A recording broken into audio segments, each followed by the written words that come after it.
Hello बच्चों, चलिए प्रश्न को पढ़ते हैं। अनुलेखन के समय यदि डीएनए वलयक के न्यूक्लियोटाइड के क्रम को ATACG द्वारा कोडित किया जाता है तो mRNA में न्यूक्लियोटाइड का वलयक होगा। विकल्प A UATGC, B TATGC, C UAUGC, D TCTGG। इस प्रश्न की मुख्य अवधारणा दिए गए डीएनए श्रृंखला के आधार पर आरएनए श्रृंखला के निर्माण से संबंधित है कि डीएनए श्रृंखला दी हुई है और इस डीएनए श्रृंखला के अनुसार आरएनए निर्माण की श्रृंखला कैसी होगी।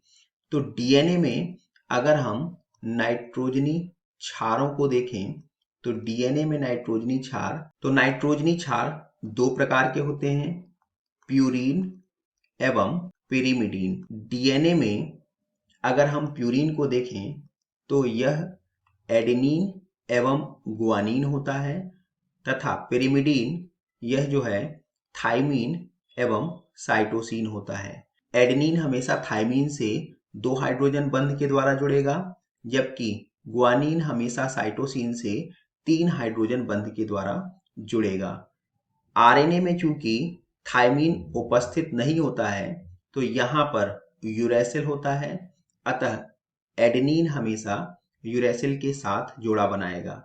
अब डीएनए श्रृंखला अगर देखें तो यहाँ पर डीएनए श्रृंखला में नाइट्रोजनी क्षारों का क्रम ATACG है। यह डीएनए की श्रृंखला हुई और इसी क्रम में जब आरएनए का निर्माण होगा तो A का जो पूरक नाइट्रोजनी क्षार होगा वह U होगा, T का पूरक A का पूरक U, C का पूरक G और G का पूरक C होगा।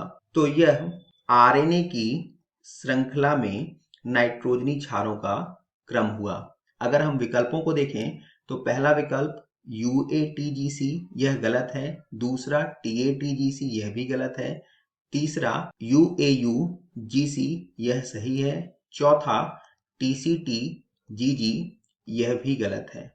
अतः दिए गए प्रश्न का सही उत्तर विकल्प C UAUGC है। आशा करते हैं आपको समझ आया होगा। धन्यवाद।